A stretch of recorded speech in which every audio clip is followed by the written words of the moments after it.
Today I'm really excited to share with you something that has dramatically changed my life for the better in the last 2 months. And that is biphasic sleep. Sleeping in 2 distinct episodes within a 24-hour day. If you are a freelancer and a creative, maybe you know this struggle. I know it very well from my life. I would sometimes work late in the night and then wake up late the next day. And if I would continue this cycle, then I would realize after a few days that my general productivity just dropped significantly, mostly affecting the areas of my life like administration, household, keeping up with the more non-creative tasks. And from experience, I already know that my most productive days happen when I wake up early and start the day with my morning routine. So then, full of determination and zest, I say to myself, I will become a morning person again. And I set my alarm early and I start my day early and everything is going well.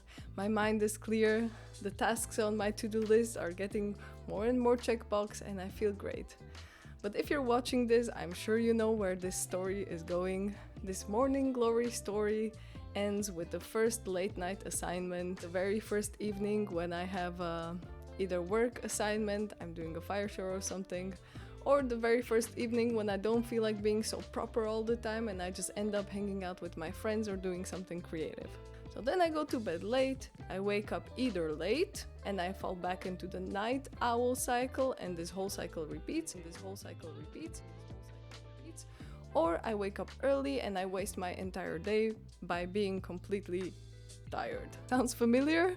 Oh, I know how annoying it is. I experience a lot of insomnia in my life because of this ever-changing sleep cycle.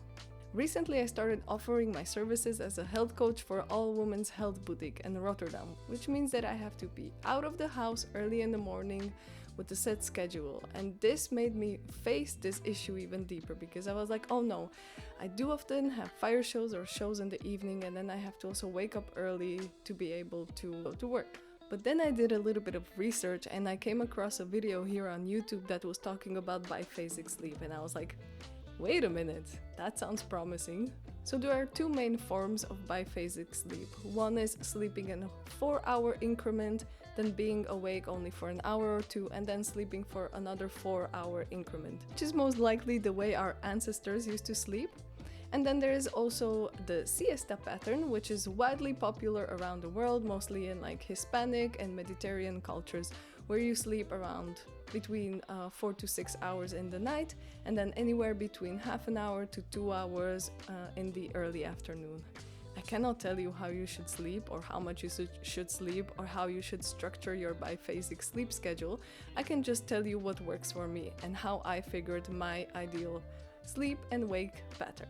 I decided to wake up every morning at 6 a.m., which gives me enough time to 7 a.m. to follow up with my morning routine. After that, I either drive to Rotterdam or I stay at home and put on one of the many hats I wear as a freelancer, wife, dog mom, and now also a wannabe YouTuber. When I was determining the ideal time for my second sleep, I had to look at the work schedule in the health boutique.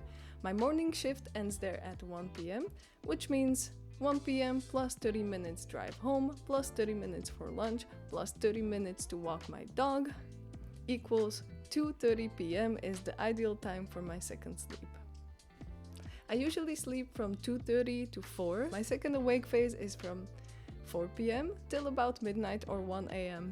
This gives me enough time to be creative in the evenings, to also spend time with my husband or friends. And in the case of a fire show, I will go asleep a little bit later, but it's still, I'm not changing it so dramatically, which is very nice.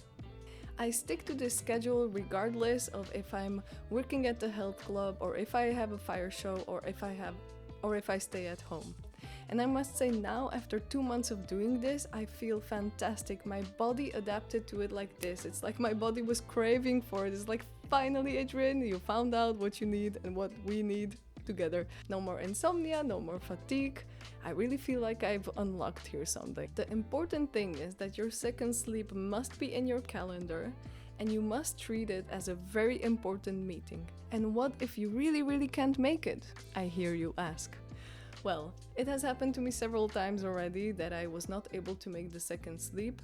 And what happens in that case is that you just really feel this wave of sleepiness coming, just as if you missed your regular nighttime sleep, you know, you feel that you're getting very sleepy. But if you overcome that sleepiness, then you get over your tiredness, and then you can easily continue until your second sleep. And some people say that if you use polyphasic sleep, if you sleep more than once a day, you need less amount of sleep, which I think it's true, but with polyphasic sleep it becomes much easier for random things to get into your determined window of sleep. That's also why I keep quite generous time slots for my sleep. I personally do very well with 7.5.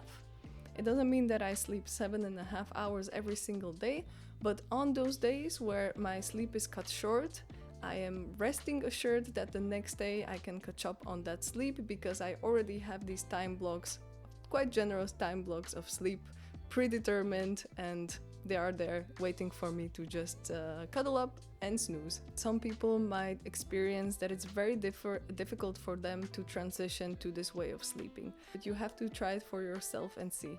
Biphasic sleep might not be suitable for people with certain medical conditions, or if you feel like you really need to have that 8-hour chunk of sleep in one go.